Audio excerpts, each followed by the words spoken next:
Hello and good evening, CSI158 students, for the second 8-week term in the fall 2014 semester at Anne Arundel Community College, the Routing and Switching Essentials course. And this is actually kind of a go back.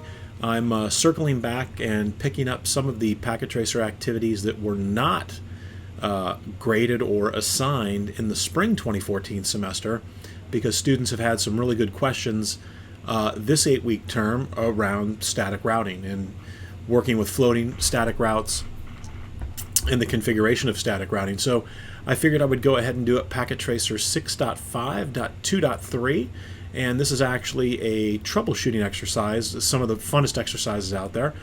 And so PC1, let's go ahead and jump in here. We've got our addressing table and our objectives. So the background is PC1 reports they cannot access resources on the server. Locate the problem, decide on an appropriate solution, and then resolve the issue. So locate the problem using the appropriate show commands on all routers and any troubleshooting commands on the PCs that you have learned from previous chapters. So the first thing that we would want to do is we want to see exactly what PC1 is experiencing. So let's go ahead and let's do a trace route and let's see the path that PC1 takes, or let's see how far PC1 can get over to the server, and the server's IP is not there, so it's right up here. So we're going to say the server is 172.31.1.190. And so the first hop would be the default gateway, and then that is it. So in that default gateway of 172.31.1, we're going to confirm, but that should be this interface right here on the router. And as you can see, the request times out, and then again we hit the router. So let's close this down and let's take a look and see how router 1 is configured, because we got this far, but then that was it. So we're going to go from user exec mode into privilege exec mode, and we'll do show IP route, and let's see what router 1 is configured with. So as you can see, router 1 has some directly connected routes, and it actually has a couple static routes to the 172.31 network and the 171.31.1. So if let's do a show run, there's really no way for us to trim the output down. And as you can see here, we've got some static routes that have been defined. So if I go up a little further, we can confirm, sure enough, that gig 00, this is the default gateway for PC1, or the default gateway address. It's this interface right here on the router, gig 00. And so now let's come down and let's take a look. You can see the serial 000, it's a /30, and we're using .194, and let's confirm that. Router 1, yep, /30 using 194.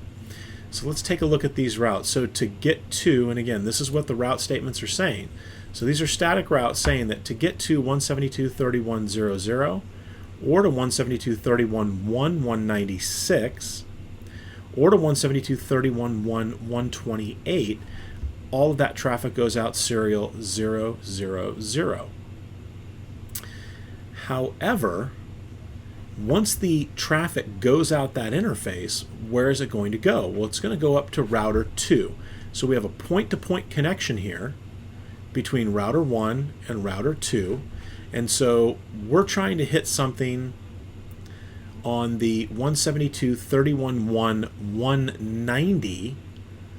And so we would have to take a look to see, does that subnet fall within this .128 subnetwork? So remembering back from when we were subnetting, a .192 would be a /26, because you take the 128 and the 64, so you're going to borrow 2 bits, and that's going to leave behind 6 unused host bits. And so 2 to the 6 is 64, and so our block size is going to be 64, and then this is actually going to have usable IPs in the range of 172.31.129, and if you were to add 64 to 128, and let me go ahead and bring up my pin here. So let's make this actually a little smaller first. So we'll drop this down. So we're going to say that the .192 subnet is equal to a /26. We're going to borrow 2 bits. So 2 to the 6. We know that 2 to the 4 is 16, 2 to the 5 is 32, so 2 to the 6 is 64. So there's going to be 62 usable host IPs that we can use. The block size is 64, so that means that the next network would be 128 plus 64. So we're looking at 2, 9, and 1. So the next network would be 192, which means our last usable IP is going to be .191, and that's our broadcast address. Whoops, a little messy in there.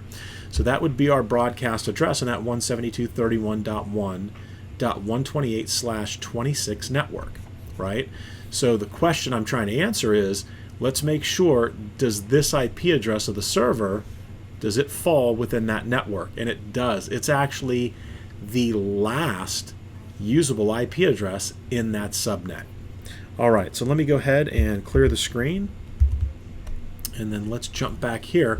So it looks like the traffic, we have a default route. We have a static route that clearly defines that traffic destined to that subnet should exit the serial 000 interface. So if it does, that means it's going to come up here to router 2. So let's go ahead and let's take a look at router 2 and see how router 2 is configured. So we'll go from user exec to privilege exec. If I do a show IP route, let's take a look and see. Do we have, and we do. We have a static network here, and it's defined that the next hop address is going to be 172.31.1.194. Now let's take a look here, because that could be an issue. So if I do a show run, we're going to drop down and we're going to take a look at the static routes that are defined. And so right now we have a static route that takes us to the 172.31.1.198 network.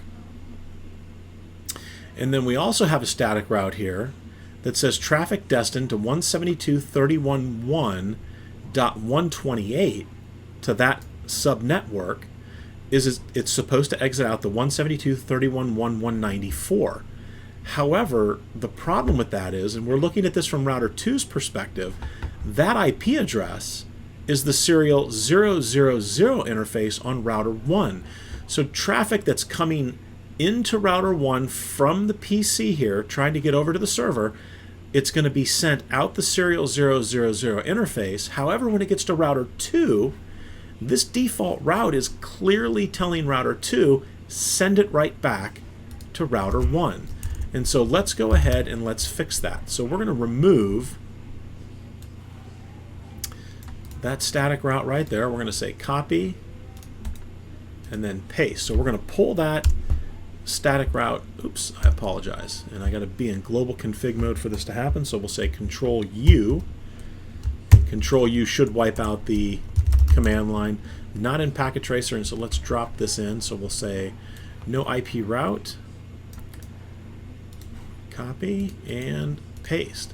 Because again, that statement is telling router 2, for traffic destined to server, send it back to router 1. And we clearly know that's not what we want. So what we want to say is IP route 172.31.1.128. So any traffic destined to this network, where do I want to send that? And let's see if there's any restrictions here, if I need to do a directly connected or not. And we're going to go ahead and we're going to do directly connected. So I'm going to say it's going to go out the other serial interface, which is to the 172.31.1.196 subnet, that point-to-point link, the /30, which is out serial 001. And that's okay. So let's jump back to PC1 and let's see, has this resolved the issue?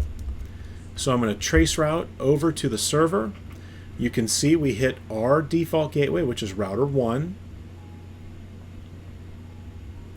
and then it times out again. So we're still having issues, and it looks like from the activity that there's two possible solutions. So let me close this down. You'll notice we didn't receive any points when we made the change using the physical interface.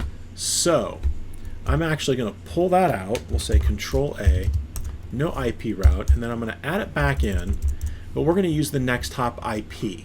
And so the next hop IP is going to be the IP address of the router 3 serial 001 interface, which is 172.31.1.198.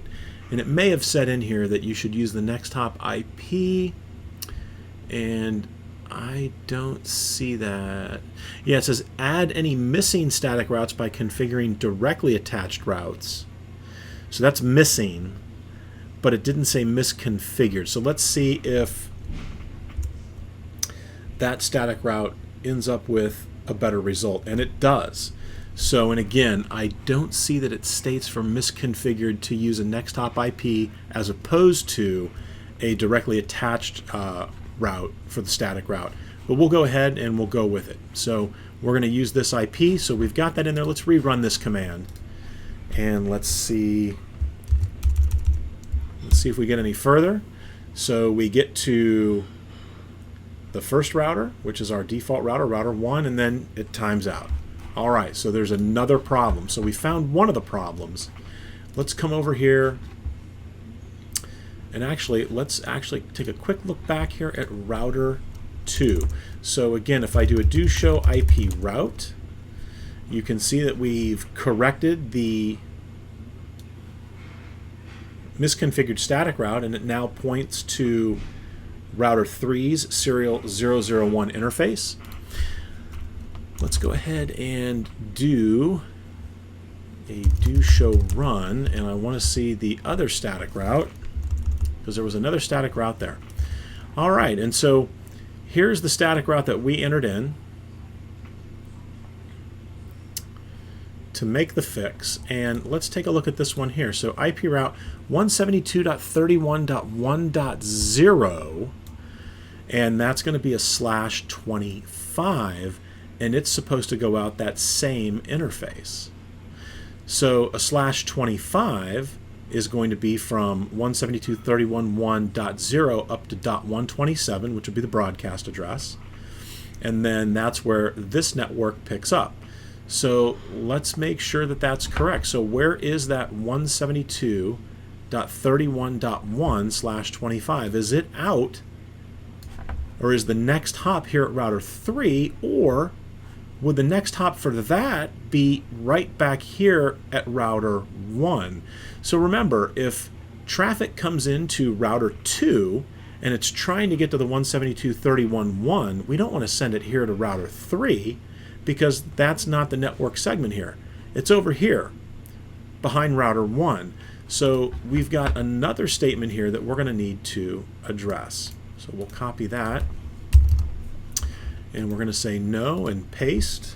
So we'll remove that, and now we're going to come back and we'll say to get to the 172.31.1.0, and this is a /25, 255.255.128, we want to go to the router 1 serial 000 IP, which is 172.31.1.194. All right, and we're not putting a metric here. We're just doing the static route by itself. All right, and that has resolved that issue. So let's go back to PC1. Let's take another look here. Let's see if anything different is going to happen right now. My guess is we might get a little further, so we do. All right, so now you can see we get from PC1, we make it to our default gateway on the first hop, which is right there, the 172.31.1.1. Then we make the next hop over to 1.193, which is router 2.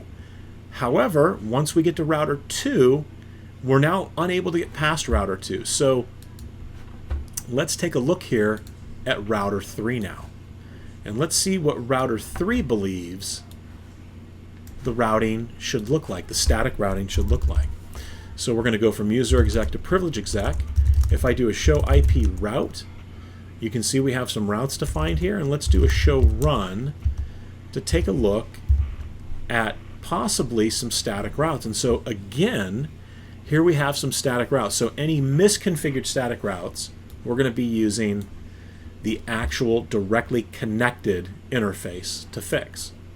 And so we've got an IP route statement that says to get to 172.30.0.0/24, I should go out serial 001. And is that correct? It is. So on router 3, traffic destined to the router 2 network here, the LAN that sits behind router 2, if that traffic shows up on router 3, we want it to go this way to router 2 so that it can get to the LAN behind router 2. All right, let's take a look at the next default routes, or the next route statement, static route statement. So this says to get to the 172.31.192, which is this network here, /30, it says to also go out the serial 001 interface. And that is also correct. So it looks like the two static routes are correct here. Now, what do you see that's missing? So if we go back and do a show IP route, if I wanted to go from PC1 over to the server, router 3 is going to have to know how to have traffic that's coming from the server, the ICMP echo replies, how that traffic is going to come back to me, right? So do I have a route? Let's check and see. Is there a route here for 172.31.1.0/25? And there is not. There's one for the 128 network. We've got our local interface. We have a static route here for the point-to-point link. And we have a directly connected route. So here's our missing static route, is that router 3, the traffic from PC1 knows how to get over here to the server, but the traffic coming back when it gets to router 3 does not have a gateway of last resort, right? It does not have a default gateway set. So there's a couple things we can do here to fix this problem. So we know that we're going to have to add a missing static route. So could it be the default route? Let's check. So if I were to say IP route 0.0.0, having problems with the quad zeros here on the keyboard, 0.0.0.0, and if that was going to be out serial 001, so we get a message telling us that we've got the default route without the gateway. If not a point-to-point interface, may impact performance. We didn't get any points for it. So, and I already know that this is not what they're looking for, right? But does that fix the problem?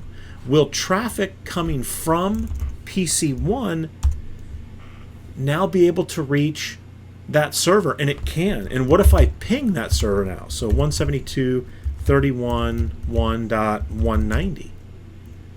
And the pings work, because what we've told router 3 is we've said any traffic destined to a network that you don't know about, you're just simply going to throw it over the fence and you're going to ship it out serial 001 to the next hop router, and then he can deal with it. And we already know router 2, he knows how to get back to the LAN segment behind router 1. But as you can see, we didn't get the points for this. And a quick note here. So students commonly ask, the quad zeros, why is it quad zeros? Well, remember, if this was a static route, let's say to the 192.168.1, we're defining the network with the first option here, and then the subnet mask. And so the quad zeros in the subnet mask and the quad zeros in the network's location indicate all networks. So every network. So basically this static route is going to be for all networks that I don't have a particular route specifically defined for.